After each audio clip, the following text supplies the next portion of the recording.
어려운 질문, 어려운 퀴즈 하나를 내겠습니다.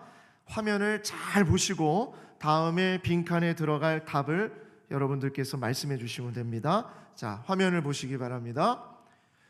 여호와는 나의 목자시니 내게, 자, 다시 한번 하겠습니다. 여호와는 나의 목자시니 내게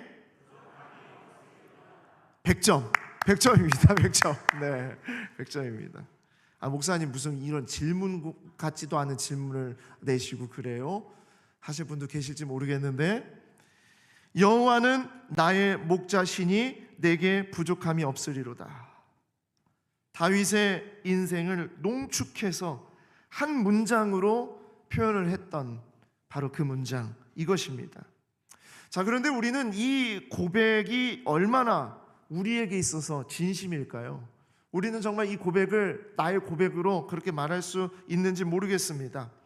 그래서 오늘부터 다음 주일까지 이 다윗의 고백이 우리의 고백, 나의 인생의 고백, 정말 내 고백이 되기를 소망하면서 말씀을 나누고 싶습니다. 또 우리 목장이, 또 우리가 모이는 그 작은 모임이 바로 이 고백을 할 수 있는 모임이 되기를 바라면서 이 말씀을 오늘부터 다음 주까지 함께 나누고자 합니다. 자, 성경은 다양한 곳에서 하나님을 목자로 표현합니다. 찾아보니까요, 야곱이 제일 먼저 고백을 했었어요. 창세기 48장 15절 말씀입니다. 그가 요셉을 위하여 축복하여 이르되 내 조부 아브라함과 아버지 이삭이 섬기던 하나님, 나의 출생으로부터 지금까지 나를 기르신 하나님, 이렇게 고백했어요. 나를 기르신 하나님, 원어로 보면 나의 목자가 되어주신 하나님, 이게 야곱의 고백입니다.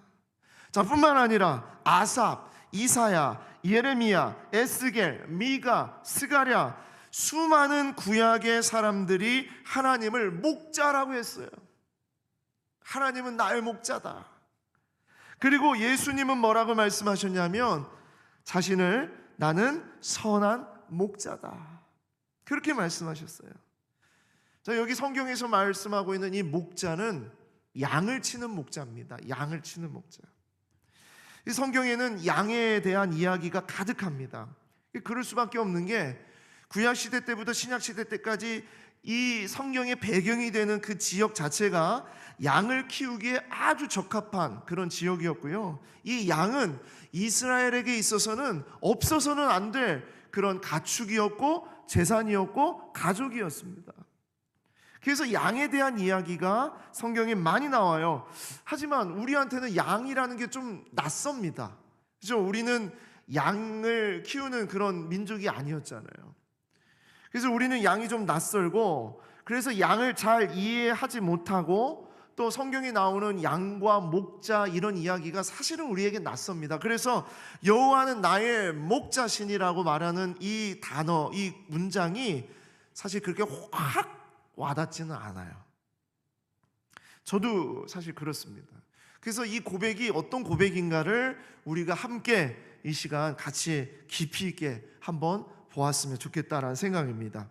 양을 키워보지 않았기 때문에 저는 양을 키운 두 분의 이야기를 토대로 해서 오늘 말씀을 생각해 보았습니다.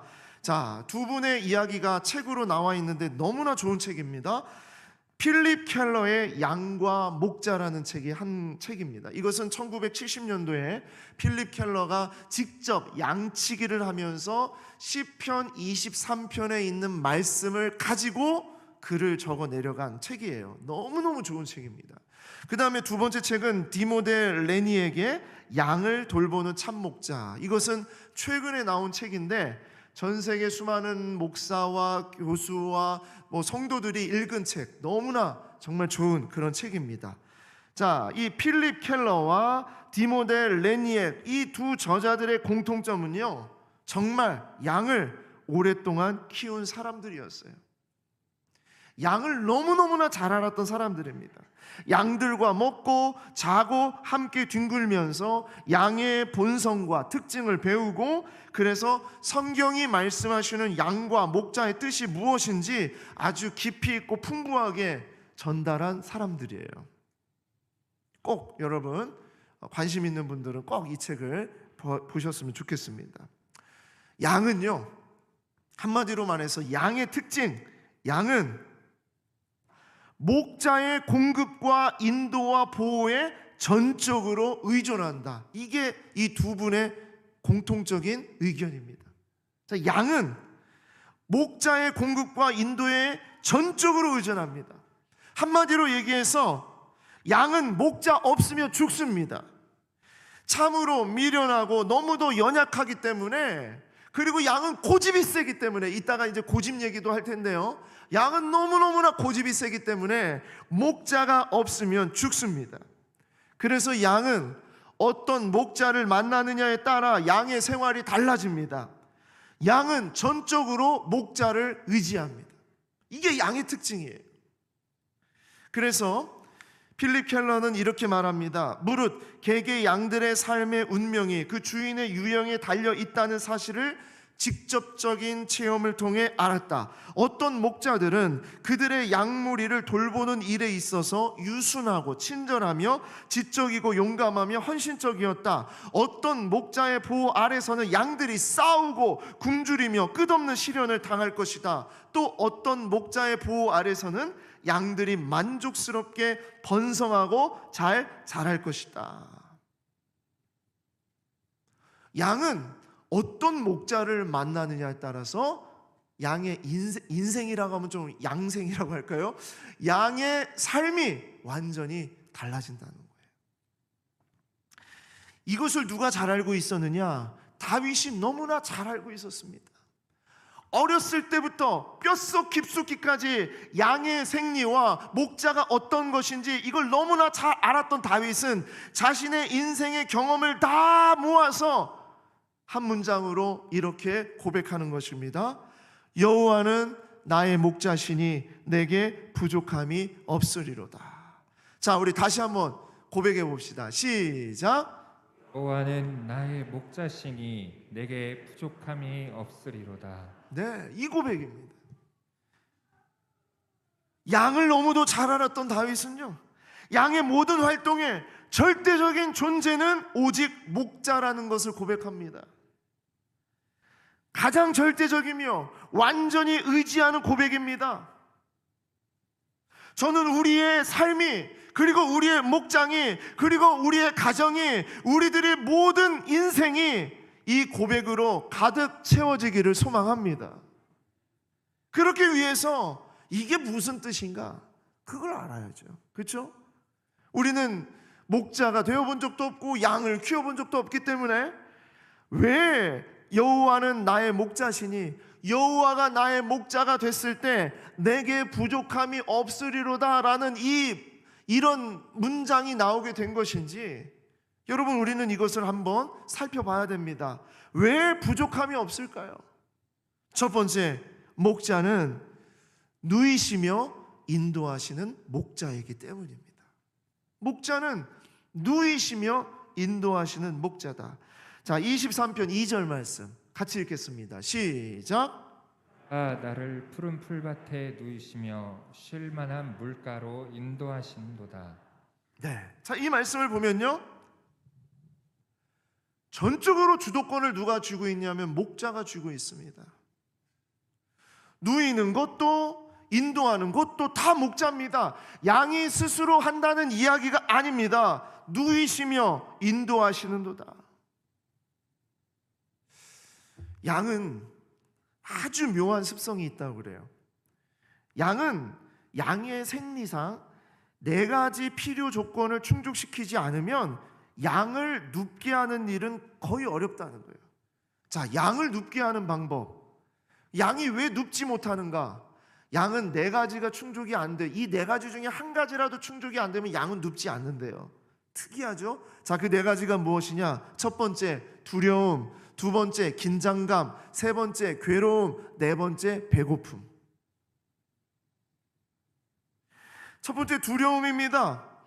우리는 잘 알아요. 양은 얼마나 겁이 많은지. 그래서 강아지 한 마리만 팍 튀어나가도요, 수백 마리 양이 그냥 막 도망치는 것이 양입니다. 양들은 본래 겁이 너무나 많은 동물이라서 두려움에서 벗어나지 않으면 눕지 않는답니다. 그러니까 긴장이 되고요, 뭔가 이렇게 내가 지금 편안하다는 느낌이 없으면 양은 절대 눕지 않는데요.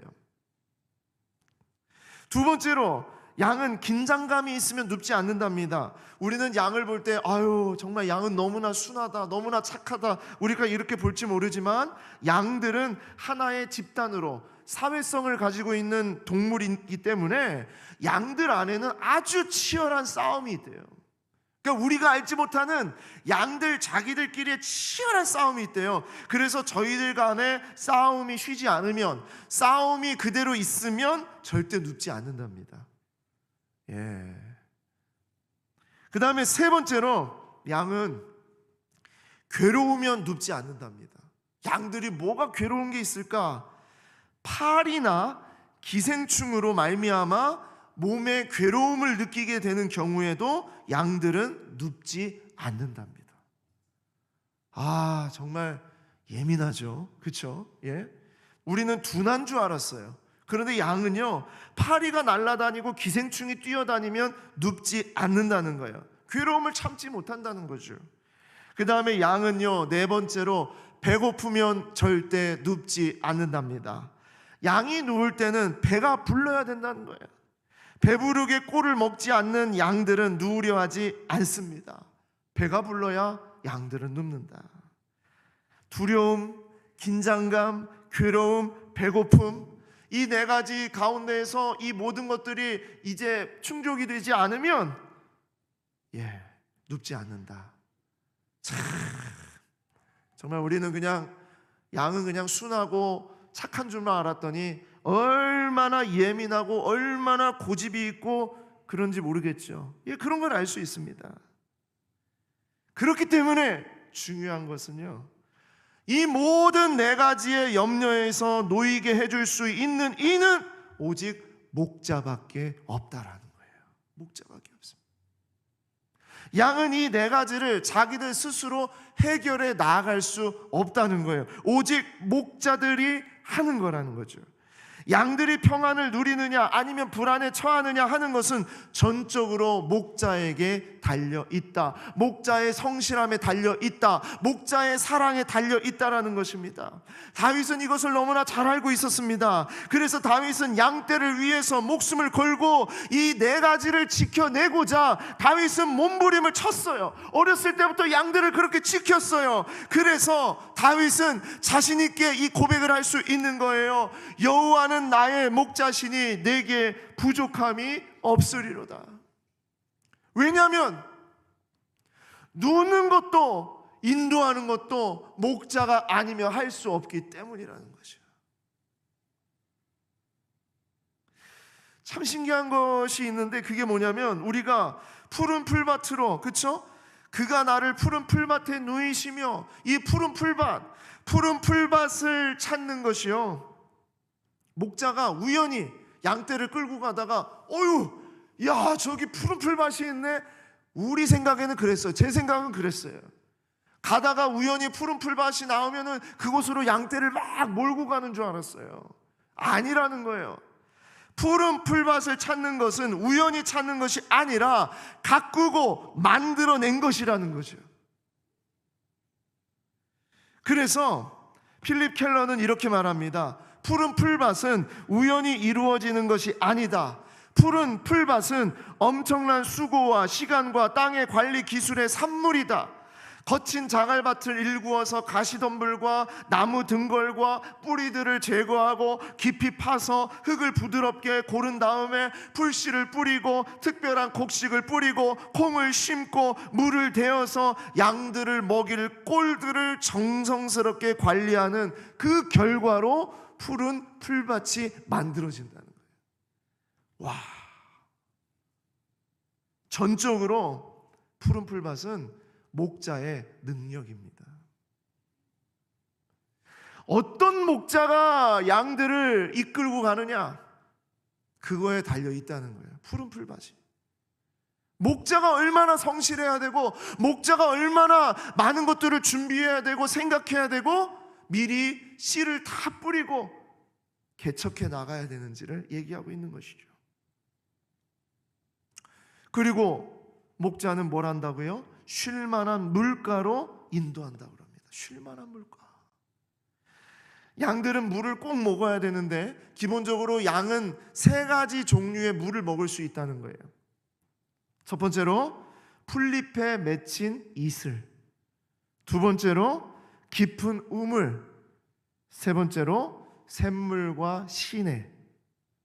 양은 이 3가지 종류의 물을 섭취할 수 있습니다. 그리고 그렇게 먹었다는 거죠. 자, 그런데 풀잎에 맺힌 이슬, 자, 이것은 언제 먹을 수 있을까요? 풀잎에 이슬이 맺힐 때는 언제입니까? 새벽입니다. 맞습니다. 이슬은 깊은 새벽에 부지런히 움직여야 먹을 수 있는 거예요. 동트기 전에 풀을 뜯을 때 가장 많은 양의 수분을 먹는다는 거죠. 양들을, 그래서 목자는 양들을 새벽 일찍 데리고 나가야 되는 거예요. 부지런한 목자가 되어야 됩니다. 그래야 양들을 새벽에 끌고 나갈 수 있어요. 해가 떠서 모든 풀잎에 있는 이슬을 다 말리기 전에 그 풀잎과 함께 수분을 섭취하게 하는 그 역할은 누가 하느냐? 목자가 하는 것이다. 두 번째로 깊은 우물에서 양들은 물을 먹습니다. 이 깊은 우물로 양들을 데리고 가서 물을 먹으라고 하면 양이 먹을 수 있겠습니까? 우물이 깊은데 어떻게 양이 먹습니까? 양이 그 물을 먹으려다가 우물에 빠져서 죽을 수밖에 없잖아요. 그러니까 깊은 우물에서 물을 먹기 위해서는 목자가 깊은 우물로 내려가서 그 깊은 우물에서 물을 퍼서 땅 위로 올리는 작업을 목자가 해야 된다는 거예요. 땀이 비오듯 하면서 너무나도 힘들고 어렵지만 양들을 위해서 목자는 깊은 우물로 내려가서 그곳에서 물을 퍼서 양들에게 갖다 주는 역할을 한다는 것이죠. 목자가 아니면 깊은 우물에서 양들은 물을 먹을 수가 없습니다. 세 번째, 샘물과 시내에서 양들은 물을 먹는다라는 것인데요. 그런 그림 많이 보셨죠? 이런 호수나 또 시냇가 옆에서 양들이 이렇게 모여가지고 물을 먹는 것. 그런데 샘물과 시내도 오직 목자가 알아요. 목자를 따라가야만 먹어요. 아, 목사님, 우리 집에 강아지를 보면요, 우리 강아지는 어디서 물이 나오는지 너무 잘 알아요. 아예 양들도 그러지 않을까요? 양들도 자기가 갔던데, 자기가 먹었던데, 자기가 지나왔던 그 길 다 기억하고 있지 않을까요? 그런데요, 여러분, 양은요 강아지보다 훨씬 멍청합니다. 정말 멍청합니다. 양을 키우는 목자들이 늘 하는 말이 뭐냐? 양이 알 수 있는 범주, 영역은요 자기 앞에 2m, 3m밖에 모른다는 거예요. 그래서 양은 사회적인 동물이 될 수밖에 없는 거예요. 앞에 있는 양의 엉덩이를 바라보고 따라간다는 겁니다. 그렇게 무리를 지을 수밖에 없는 거예요. 자기 혼자서 움직일 수가 없다는 거예요. 어디로 가야 될지 모른다는 거예요. 그래서 앞에 가는 양의 엉덩이를 바라보고 쫄쫄쫄쫄쫄 따라가는 거예요. 왜? 양은 그만큼 멍청하다, 어리석다. 그래서 샘물과 시내를 누가 아냐? 목자가 알아요. 목자가 너무나 잘 알아요. 그래서 이것을 먹을 수 있는 방법은요, 목자를 따라가는 겁니다. 목자만 따라가면 샘물과 아주 신선한 그런 시냇물을 맛볼 수 있는 것이에요. 그런데 가끔씩 멍청하고 어리석은 양 중에 더 멍청하고 어리석은 양들이 나타난다는 거예요. 저도 이 부분을 보고서 너무나 재밌었는데, 그게 뭐냐면 수정같이 맑고 깨끗한 물을 먹이기 위해서 목자는 양들을 쭉 끌고 가는데 그 양들 가운데 몇 마리의 양들은 떨어진다는 거예요. 따라오지 않는다는 거예요. 그래서 왜 안 따라오나 보았더니 지나가는 중에 작은 웅덩이에 고인 썩은 물, 온갖 세균이 득실거리는 그런 물을 정신없이 얼굴을 쳐박고 먹고 있다 보니 앞에 가는 양떼들을 따라가지 못하고 거기에 낙오되어서 그냥 그 물이 가장 좋은 물인 줄 알고 그 물 먹으면 되는 줄 알고 거기에 얼굴을 쳐박고 있느라고 무리를 못 따라간다는 거예요. 그러면 앞에 가는 목자가 딱 바라보다가 저 고집 세고 저 멍청한 이 양들을 다시 데리려고 달려가가지고 그 양들을 다시 인도해서 어디로 데려갑니까? 깨끗하고 좋고 이전에 먹어보지 못했던 너무너무 맛있는 그 생명수, 그 시냇가로 목자는 인도한다는 겁니다. 이 양들이 그렇게 고집이 세대요. 그냥 자기가 앞에 그냥 요거 좋다라고 자기가 생각하면 거기에 머물러. 그리고 그래서 양들은 때로 잃어버린다는 거예요. 왜 주께서 비유하실 때 한 마리 잃어버린 양 얘기를 말씀하실 때 그 양이 어떻게 해서 잊어버리게 되지라는 생각은요, 저는 바로 이거라고 생각합니다. 자기 고집입니다. 자기 생각. 거기에 빠져가지고 그게 그냥 가장 좋은 물인 줄 알고 그러는 거죠. 그렇기 때문에 목자가 아니면 풀잎에 맺힌 이슬, 깊은 우물, 샘물과 같은 시내를 먹을 수가 없어요.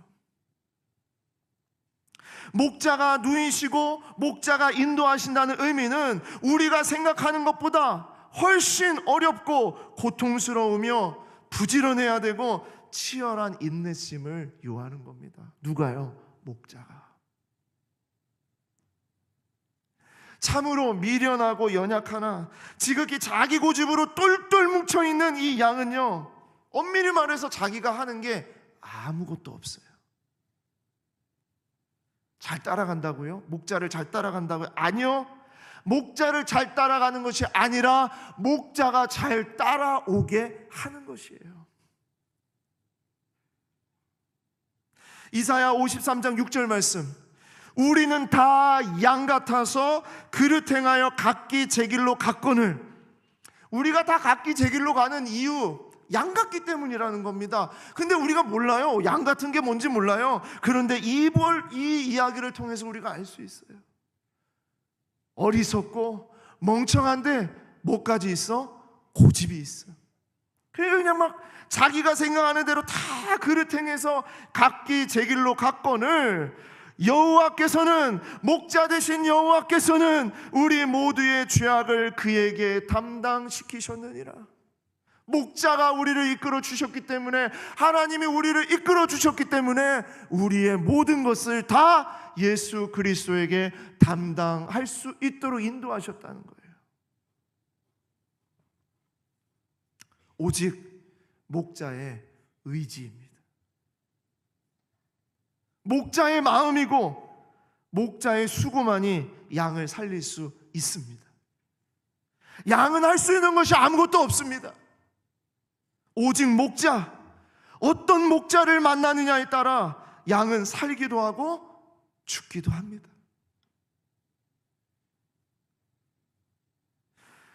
다윗의 여호와는 나의 목자시니라는 이 고백이 얼마나 감격적이고 감동적인 고백인지 이제 알 수 있겠습니까? 온 우주의 창조주이시며 만왕의 왕이시며 모든 나라와 민족을 다스리시는 하나님께서 나의 목자가 되어주신다는 게 무슨 말인지 아시겠습니까? 이것은 축복입니다. 우리의 힘으로는 아무것도 할 수 없어요. 오직 목자 되신 하나님께서 하신다는 얘기입니다. 목자이신 하나님의 의지가 여러분 느껴지십니까? 정말 양과 같은 우리의 삶, 어리석은 우리의 삶, 고집센 우리의 삶, 그리고 너무나도 예민한 우리의 삶, 조금만 불편하면 짜증내는 우리의 삶, 그런 삶을 끝까지 지키시고 보호하시고 인도하시면서 우리를 이끌어 가시는 목자 되신 하나님을 여러분 정말 바라보고 계십니까? 여러분 그 은혜에 우리가 정말 감사하기를 소망합니다. 두 번째로, 왜 내게 부족함이 없을까요? 우리 목자는 함께 하시는 목자이기 때문입니다. 함께 하시는 목자. 자, 시편 23편 4절 말씀 같이 읽겠습니다. 시작. 내가 사망의 음침한 골짜기로 다닐지라도 해를 두려워하지 않을 것은 주께서 나와 함께 하심이라. 주의 지팡이와 막대기가 나를 안위하시나이다. 아멘. 목자는 반드시 양떼를 몰고 골짜기를 지나가야 할 때가 있습니다. 우리 지형과 다르게 이 팔레스타인 지형은요, 반드시 이 이동하는 그 루트가 낮은 곳에서 높은 곳으로 올라갈 때는 반드시 골짜기를 지나가야 된다는 거예요. 그 지형 자체가 골짜기가 잘 형성이 되어 있어서 낮은 곳에서 높은 곳으로 갈 때 골짜기를 지나야 되고, 높은 곳에서 낮은 곳으로 내려올 때도 골짜기를 반드시 지나야 된다는 거예요. 그 양의 입장에서는 골짜기로 가는 것이 두려운 일이겠죠. 그곳엔 가파른 절벽이 있고요, 음산한 기운이 있습니다. 갑자기 맹수가 나올 수도 있고요, 풀이라고는 전혀 찾아볼 수 없는 메마른 길입니다. 그래서 양의 입장에서는 왜 그 길을 가야 되는지 몰라요. 안 갈래요. 분명히 그럴 겁니다. 양은 가기 싫습니다. 하지만 목자의 생각은 다릅니다. 목자는 반드시 이 양들이 이 골짜기를 지나가게 해야 된다는 거예요. 이 계절의 변화에 따라서 목자는 양떼를 이동시켜요. 어떻게 이동을 시키냐면, 이 가을이 되고 이제 겨울이 다가오게 되면요, 산 위에서 풀을 뜯어먹던 이 양들을 데리고 본부 목장, 이 낮은 지역에 있는 본부 목장으로 이동을 시킵니다. 그러면 반드시 어디를 지나가게 되냐면 골짜기를 지나가게 되는 거예요. 높은 산에 눈이 내리기 시작을 하면 목자는 양떼를 몰고 산비탈을 내려와서 빨리 낮은 곳으로 이동을 시켜야 된다는 거죠. 머뭇거릴 수가 없습니다. 그때 양들은 반드시 골짜기를 지나가야 됩니다. 그런데 정말 놀라운 것은, 양들은 자기들이 왜 그곳에 지나가야 되는지 모르지만 목자가 그 시간 속에서 양들과 함께하는 그것이 있는데, 그게 뭐냐? 오직 골짜기를 지나갈 때에서만 목자와 양은 친밀한 접촉을 한다는 거예요. 저는 이 이야기에 깜짝 놀랐어요. 우리들이 생각할 때는 푸른 풀밭, 쉴만한 물가, 그렇게 놓았을 때 목자와 양이 정말 친밀한 교제가 일어날이라고 생각을 했어요. 그 시간이 너무나 좋은 시간이라고 생각했어요. 그런데 목자의 입장에서는요, 언제가 가장 친밀한 접촉이 있느냐? 골짜기를 지나갈 때라는 거예요. 골짜기를 지나갈 때. 푸른 풀밭에 놓았을 때는 그냥 멀리서 그냥 인도만 하면 따라왔어요. 그러나 골짜기를 지나갈 때는 한 마리 한 마리 목자가 붙잡아주고 안아주고, 옆으로 낭떠러지로 떨어지려고 하면 다시 끌어주고 하면서 가장 양이 목자와 친밀하게 지낼 수 있는 시간은 골짜기를 지날 때라는 겁니다.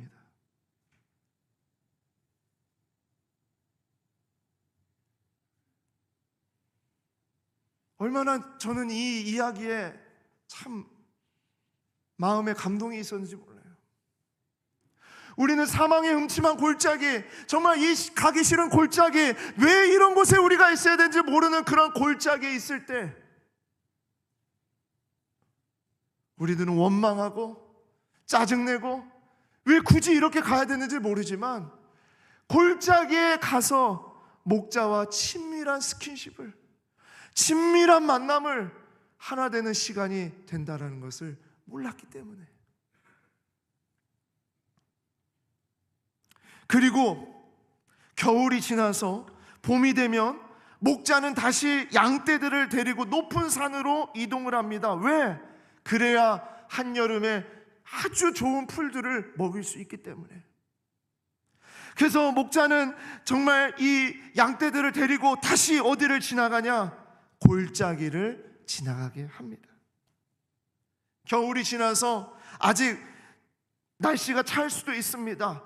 눈도 아직 내려 있을 수도 있습니다. 진눈깨비가 오고요, 우박도 내립니다. 양들의 입장에서는 왜 굳이 이 따뜻한 목장 안에 있지 아니하고 다시 또 우리를 골짜기로 내모시는가 의문일 수 있습니다. 하지만 그곳에 가야 한여름에 너무나도 좋은 풀들을 먹을 수 있기 때문에, 그래서 목자는 또 양들을 데리고 이동하는데 그 골짜기를 지날 때 목자는 또 양 한 마리씩 안고 양을 붙잡아주고 양과의 친밀한 사귐을 가지면서 자기의 양 이름을 하나씩 하나씩 불러가면서 목자와 양은 친밀한 사귐을 갖는다.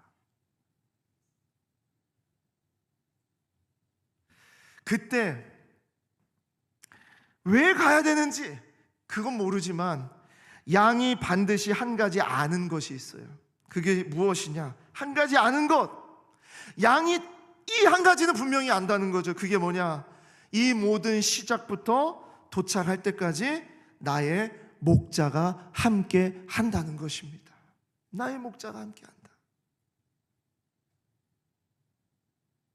내가 사망의 음침한 골짜기로 다닐지라도 해를 두려워하지 않을 것은 주께서 나와 함께 하심이라. 골짜기를 지날 때 주께서, 목자께서 나와 함께 하신다는 것은 절대 변하지 않는다라는 것입니다. 여러분, 우리는 죽음 앞에 무력합니다. 아주 완전히 무력하죠.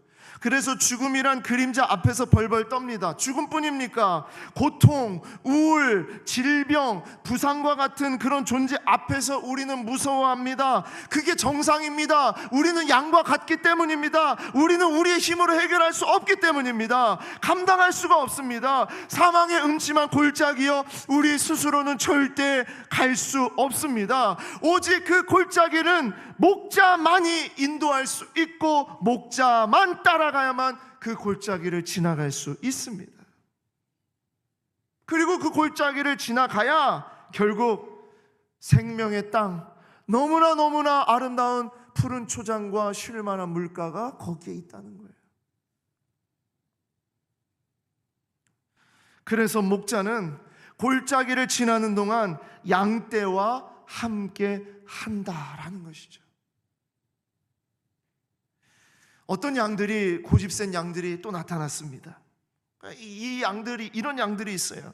매 하면서 내가 얼마나 많은 사망의 음침한 골짜기를 다녀본지 알아? 이런 고난도 해보고 저런 고난도 해보고 이런 어려움도 다 겪어봤어. 그래서 그것이 자랑이 되어서 다른 양의 고난과 어려움을 쉽게 얘기하는 그런 양들이 가끔씩 나타나요. 중요한 건요, 얼마나 많은 골짜기를 지나가느냐, 그리고 그 골짜기에서 얼마나 오랫동안 내가 머물러 있었냐, 그것이 아닙니다. 정말 중요한 건요, 그 골짜기에 있었을 때 어떻게 그곳을 통과했느냐는 거예요. 무슨 말이냐? 함께하는 목자를 얼마나 깊이 경험했느냐, 목자와 얼마나 친밀한 접촉의 시간을 가졌느냐. 여러분, 이게 정말 중요하다는 거예요. 마태복음 1장 23절, 보라, 처녀가 잉태하여 아들을 낳을 것이요 그의 이름을 임마누엘이라 하리라 하였으니, 이를 번역한즉 하나님이 우리와 함께 계시다 함이라. 아멘. 이 이야기입니다.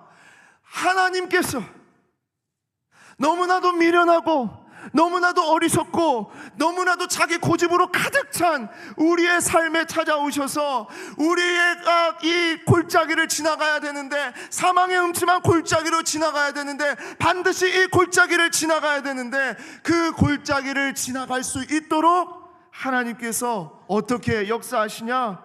임마누엘, 하나님이 우리와 함께 하심으로 이 골짜기를 지나가게 하신다는 거예요. 그냥 내버려 두지 않으시고, 하나님은 임마누엘, 예수 그리스도로 말미암아 우리가 볼 수 있고 우리가 만질 수 있고 우리가 고백할 수 있는 유일하신 인성을 가지신 우리 하나님, 바로 예수 그리스도를 바라보게 하면서 하나님은 그 사망의 음침한 골짜기를 지나가게 하신다는 겁니다.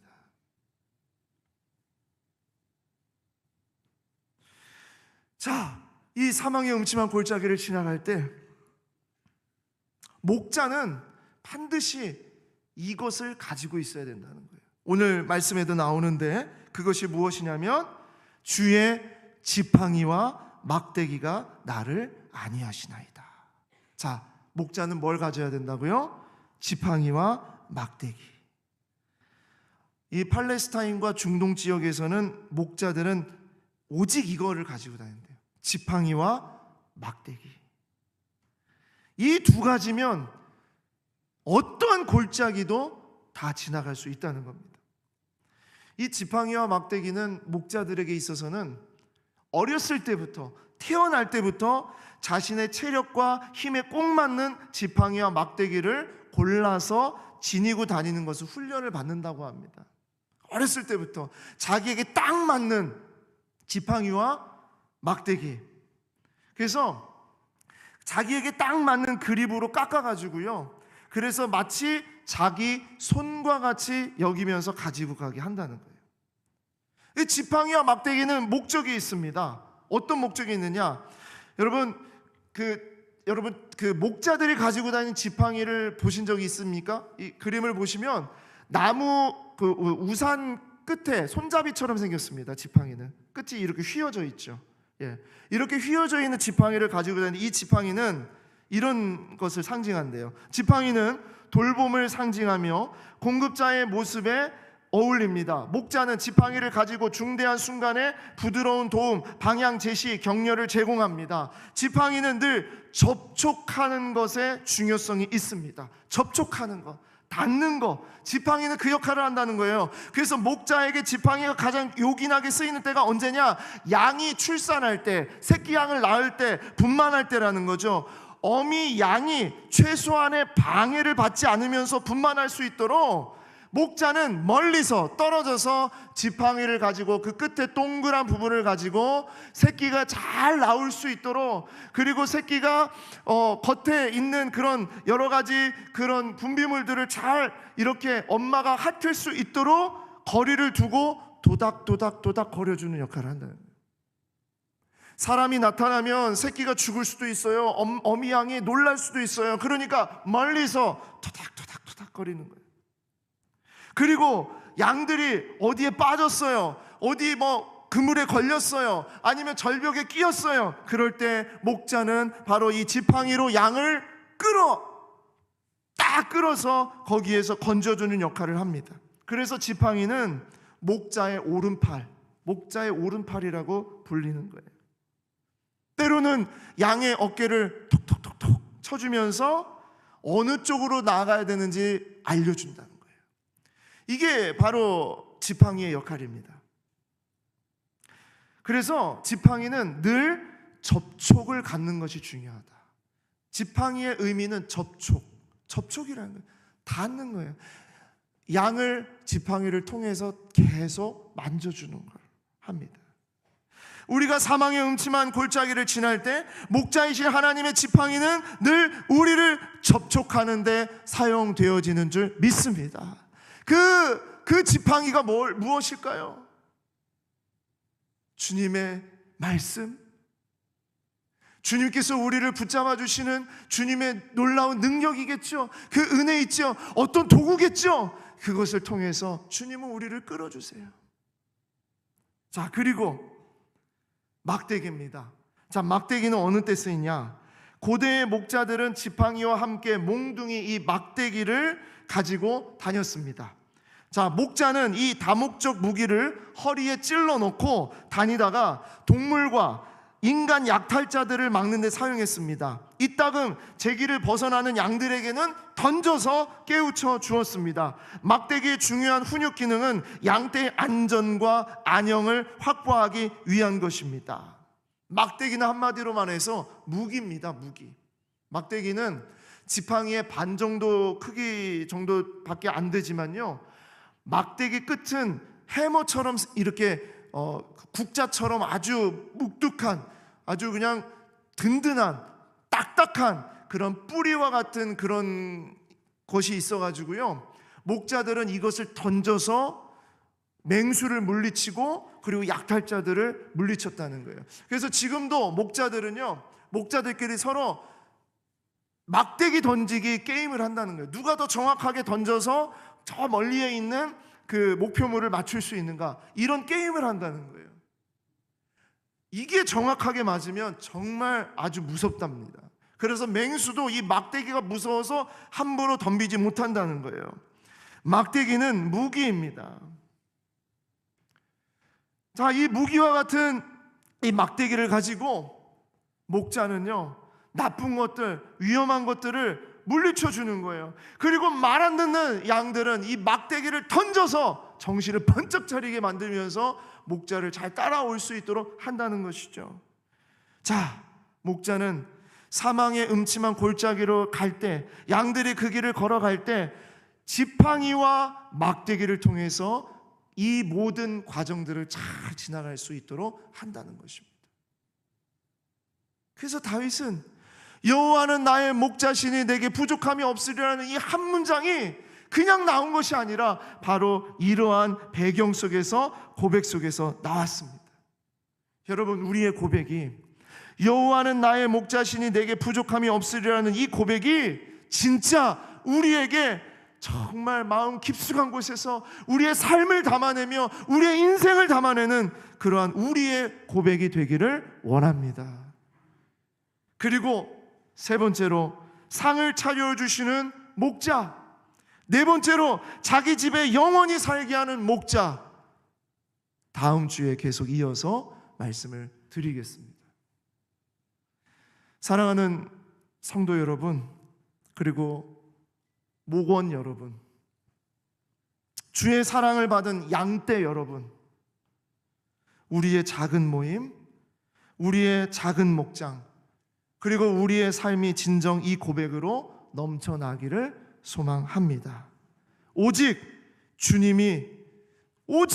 주님만이 우리를 누이시고 인도하십니다. 오직 주님만이 우리와 함께 하십니다. 사망의 음침한 골짜기로 다닐지라도 두렵지 않은 것은 주께서 우리와 함께 하심이기 때문입니다. 사랑하는 여러분, 우리 이 고백 정말 우리의 고백으로 그렇게 드리기를 원합니다. 여호와는 나의 목자시니 내가 부족함이 없으리로다. 다 같이 하겠습니다. 시작. 여호와는 나의 목자시니 내가 부족함이 없으리로다. 다시 한번 시작. 여호와는 나의 목자시니 내가 부족함이 없으리로다. 아멘. 기도하겠습니다. 우리 주님 앞에 간구하며 우리 기도할 때에, 주여, 오직 주님만이 나의 목자 되시고 오직 주님만이 나를 인도하시는 목자가 되어주셔서 나를 누이시고 우리를 인도해 주시는 분이심을 믿습니다. 그리고 어떠한 순간에도, 어떠한 상황 속에서도, 그것이 심지어 사망의 음침한 골짜기로 다닐지라도 나와 함께 하시는 목자가 되어주시는 줄 믿습니다. 이러한 고백으로 우리 이 시간 주님 앞에, 여호와는 나의 목자시니 내가 부족함이 없으리로다, 이 고백의 삶을 주님 앞에 드리는 그러한 삶이 되게 해달라고 기도하기로 합니다. 기도하겠습니다.